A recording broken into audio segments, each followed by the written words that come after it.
अस्सलामुअलैकुम रहमतुल्लाहि व बरकातुहू। आप देख रहे हैं मेरा यूट्यूब चैनल और मैं हूं गुलाम नबी मद्दी। नाज़रीन किराम, पाकिस्तान की सियासत में इम्पोर्टेड न्यूट्रल ने नया खेल शुरू कर दिया है।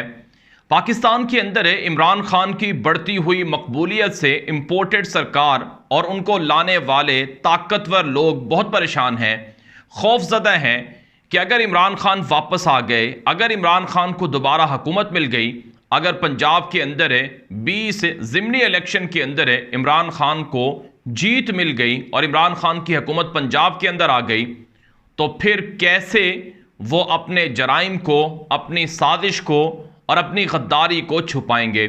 इस वजह से नाज़रीन किराम, इमरान खान की बढ़ती हुई मकबूलियत और इमरान खान की वापसी के इम्कानात सामने नजर आते हुए देखकर इम्पोर्टेड प्लस न्यूट्रल सरकार खौफजदा हो चुकी है और मुख्तलिफ तरह के नए हथकंडे इमरान खान के खिलाफ इस्तेमाल किए जा रहे हैं।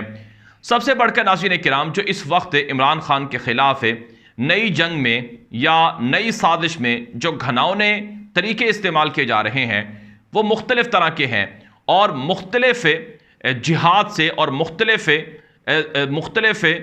तरीकों से इमरान खान को ब्लैकमेल करने की कोशिश हो रही है। इसमें नाज़रीन किराम, एक तो सबसे जो अहम खबर सामने आ रही है वो ये है कि इमरान खान की जो कॉलें हैं उन्हें रिकॉर्ड किया जा रहा है। इमरान खान की जासूसी की जा रही है। आपने वो जासूसी का वाकया तो देख ही लिया है कि इमरान खान के बेडरूम के अंदर जासूसी की डिवाइस लगाने की साजिश की गई और इमरान खान के घर के अंदर से मुलाजमीन को ख़रीदने की कोशिश की गई और इमरान खान के मुलाजमीन को जासूसी के लिए ख़रीदने की कोशिश उस वक्त की गई जब इमरान खान वज़ीर आज़म थे, यानी जब वो वज़ीर आज़म थे उस वक्त से उनकी जासूसी की जा रही थी और उनके घर के अंदर जासूसी के आलात और डिवाइसेस लगाने की प्लानिंग और साजिशें होती रहीं। नाज़रीन किराम, इसी तरह से रिपोर्ट्स में ये सामने आ रहा है, जो अब मामलात खुलकर सामने आ रहे हैं कि जब इमरान खान बतौर वज़ीर आज़म काम कर रहे थे तो उस मौके पर उनकी जो फ़ोन कॉल्स थी उनको रिकॉर्ड किया जाता था। उनकी फ़ोन कॉल की जासूसी होती थी कि वो किससे क्या बात कर रहे हैं, किसको क्या हिदायत दे रहे हैं, वो उनके फ़ोन सारे के सारे रिकॉर्ड होते रहे हैं।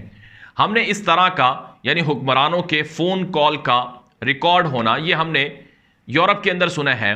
जो इसराइल की एक कंपनी थी उसकी जानिब से ये इंकिशाफ हुआ था कि उसने ऐसे आलात मुख्तलिफ मुल्कों को बेचे हैं जिनके ज़रिए से एंजेला मर्केल का फ़ोन टेप किया गया और उसके अलावा अमेरिका के साबिक सदर डोनाल्ड ट्रंप का भी फ़ोन टेप किया गया।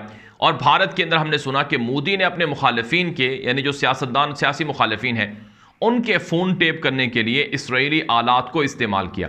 लेकिन पाकिस्तान के अंदर भी अब ये खेल खुलकर सामने आ रहा है कि इमरान खान जब वज़ीर आज़म थे तो उनके फ़ोन को टेप किया जाता था, रिकॉर्ड किया जाता था कि वो किससे क्या बातें कर रहे हैं।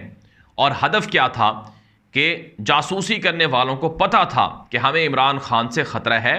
क्यों? क्योंकि इमरान खान ना खुद खाता है ना हमें खाने देता है, क्योंकि इमरान खान वो उसूलों पर कोई समझौता नहीं करता और वो किसी की तरफदारी नहीं करता, ना वो रिश्वत को मानता है ना वो सिफारिश को मानता है। लिहाजा इस शख्स का हटाना ज़रूरी हो गया है। इस वजह से उनके फ़ोन टेप होते रहे। अब नाज़रीन किराम, आपने वो अंसार अब्बासी की वो ख़बर देख ही ली है, उनका वो वीलॉग सुन ही लिया होगा या आपको मालूम पड़ गया होगा कि अंसार अब्बासी ये कहते हैं कि इमरान खान के जो सेक्रेटरी थे जिनका नाम आज़म खान है, उनके और इमरान खान के बीच फ़ोन कन्वर्सेशन होती रही जो किसी भी वक्त लीक हो सकती है। यानी जो इमरान खान के सेक्रेटरी थे आज़म खान, वो और इमरान खान जब वज़ीर आज़म थे तो उनकी फ़ोन रिकॉर्डिंग हुई और वो फ़ोन जो ऑडियो है वो लीक होने जा रही है।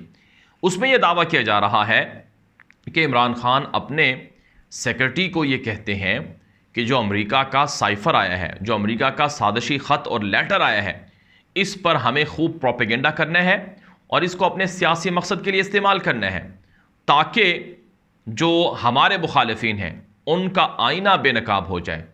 तो इस तरह की जो फ़ोन कॉल है वो किसी भी वक्त लीक हो सकती है, ये अंसार अब्बासी ने बताया है। नाज़रीन किराम, सवाल ये पैदा होता है कि आखिर इनको साइफर से, अमरीकी साजिश से इतना डर क्यों लग रहा है?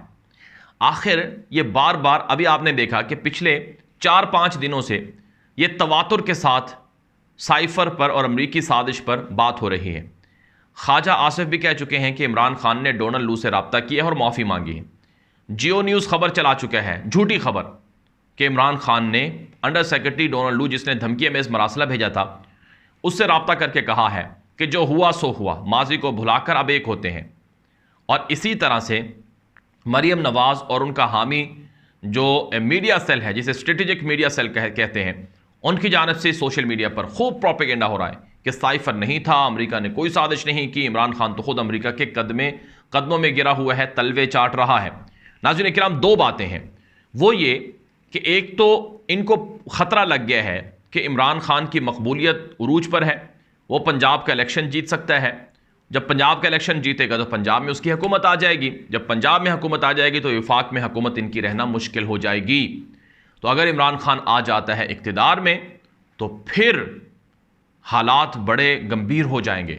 जिन्होंने साजिश की है, जो गद्दार और मीर जाफ़र और मीर सादिक हैं, उनका आईना अवाम के सामने आएगा तो फिर उन पर आर्टिकल 6 लगेगा, गद्दारी का मुकदमा चलेगा और उन्हें फांसी होगी। इससे वो डर गए हैं, इसलिए उन्होंने पहले से ही प्रोपेगेंडा शुरू कर दिया है।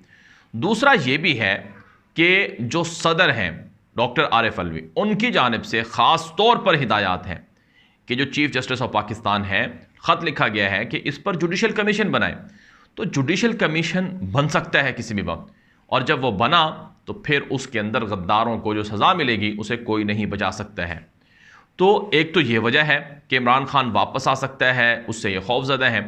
दूसरा नाज़रीन इकराम, जो अहम तरीन वजह है वो ये है कि अमेरिका की इंतज़ामिया, जो बाइडन, वो बहुत परेशान है, क्योंकि इमरान खान ने जो अवामी सतह पर अमेरिका के ख़िलाफ़ नैरेटिव बनाया है, यानी अमेरिका की जो इंतज़ामिया, जो बाइडन है, उसके ख़िलाफ़ अवाम में और आलमी सतह पर जो नैरेटिव बनाया है, इससे अमरीकियों को बड़ी तकलीफ़ हो रही है, यानी जो बाइडन इंतज़ामिया को बड़ी तकलीफ़ हो रही। उन्होंने इनको हिदायत दी हैं, जो अमेरिका के सफ़ीर भी आए हुए हैं पाकिस्तान के अंदर, डोनाल्ड ब्लूम, उन्होंने भी कहा है कि इमरान खान अवामी सतह पर बार बार अमरीकी साजिश, अमेरिका ने यह किया, अमेरिका के ग़ुलाम नहीं है, वगैरह वगैरह, ये सब कुछ कर रहा है। आखिर ये सरकार, यानी इम्पोर्टेड सरकार, ये इमरान खान की इस बयानिए की नफ़ी क्यों नहीं कर पा रही है? तो अमेरिका ने इनको डंडा दिया है कि आप इमरान खान का साजिशी बयानिया नाकाम बनाएं, लोगों को कहें कि ये इमरान खान झूठ बोल रहा है। इस वजह से ये बार बार उस अमरीकी साइफर का जिक्र भी कर रहे हैं और झुटलाने की कोशिश भी कर रहे हैं। नाज़रीन इकराम, ये बात याद रखें कि हकीकत ये है कि सच को जितना छुपाया जाता है वो सच उतना ही उभर कर, निखर कर सामने आता है। ये जितना सच को छुपाएंगे, सच उतना ही बाहर निकलेगा। तो इसलिए अब इनके जाने का वक्त ठहर गया है। अब ये इमरान खान के ख़िलाफ़ साजिशें भी कर रहे हैं, इमरान खान की जासूसी, और आपने देखा कि इन्होंने जो इमरान खान की अहलिया हैं उनकी एक झूठी ऑडियो और फेक ऑडियो भी रिलीज़ करवा दी ताकि इमरान खान को ब्लेम किया जाए। और नाज़रीन किराम, सिर्फ यही नहीं बल्कि इनकी तो मुहिम है कि इमरान खान पर गद्दारी का मुकदमा चलाया जाए। ये धमकियां भी दे रहे हैं, और आपने कल देख लिया कि अता तारड़ ने एक नई बहस छेड़ दी कि इमरान खान मंशियात इस्तेमाल करता है, कोकेन इस्तेमाल करता है, वगैरह वगैरह। तो इसके जवाब में शहबाज गिल ने जो कुछ किया, और ये इससे नाज़रीन किराम इनका और भी मकसद है, वो ये है कि ये असल इशूज़ से तवज्जो हटाना चाहते हैं। असल इशूज़ क्या है? आवाम को बिजली नहीं मिल रही है, 18 घंटे 20 घंटे लोगों को बिजली नहीं मिलती है, 24 घंटों में 4 घंटे बिजली मिलती है। दूसरा बड़ा इशू ये है कि पेट्रोल 250 का है और उसमें ये मज़ीद इजाफा कर रहे हैं। और तीसरा बड़ा इशू ये है कि पाकिस्तान में महंगाई 30 से 40% हो गई है, हर शय महंगी हो गई है, चीज़ें दस्तयाब नहीं हैं। और इससे भी बढ़कर इशू ये है कि पाकिस्तान का जो ज़र मुबादला है, जो कि पाकिस्तान के एसेट्स हैं, वो 6 अरब डॉलर तक गिर गए हैं। इतने गिर गए हैं कि पाकिस्तान दिवालिया हो चुका है तकरीबन। दुनिया से चीज़ें ख़रीदने के पैसे पाकिस्तान के पास नहीं बचे हैं। और इसी तरह से नाज़रीन किराम, ये जो इम्पोर्टेड सरकार है, ये अपनी नाकामियों को, चूँकि इनको IMF से पैसे नहीं मिले हैं और ये IMF के साथ जितने भी उन्होंने मुआहदे किए हैं उन्होंने इनको थप्पड़ मारा है। तो असल इशूज़ से तवज्जो हटाने के लिए ये इमरान खान के ख़िलाफ़ ये काउंटर जो वार है ये शुरू कर चुके हैं। और इन्होंने ये इसलिए किया है ताकि इमरान खान इन मामलात के अंदर उलझें और असल तवज्जो लोगों की असल मसाइल से हटे।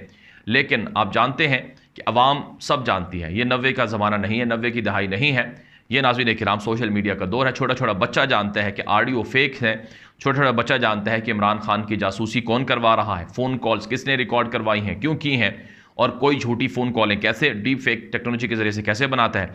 यह सब चीज़ें लोगों के पास हैं। लेकिन दूसरी तरफ से इमरान खान के जो खिलाड़ी हैं, इमरान खान खुद हैं, इन्होंने अपने खिलाड़ियों को पैगाम दे दिया है कि अब इम्पोर्टेड न्यूट्रल का धड़न तख्ता होगा, अब इनको हटाया भी जाएगा और इनसे हिसाब भी लिया जाएगा। और इमरान खान ने, आपने देखा होगा कि उन्होंने जब परेड ग्राउंड के अंदर जलसे में कहा कि कोई ये ना समझे, कोई किसी गलत फहमी में ना रहे, नए पाकिस्तान को दोबारा बनने से कोई नहीं रोक सकता है। मैं आपको मुबारकबाद दे रहा हूं कि नया पाकिस्तान बनने जा रहा है। इसका मतलब क्या है कि इमरान खान वापस आ रहे हैं। इंशाअल्लाह हक की फतह होगी और बातिल हार जाएंगे। ये वीडियो दोस्तों के साथ नशर कर लें ताकि वो भी मालूमात हासिल कर सकें। मजीद खबरों के लिए मेरा यूट्यूब चैनल न्यूज़ की दुनिया लाज़मी फॉलो करें। अब तक के लिए इतना ही इजाज़त दीजिए। अस्सलाम वालेकुम व रहमतुल्लाहि व बरकातहू।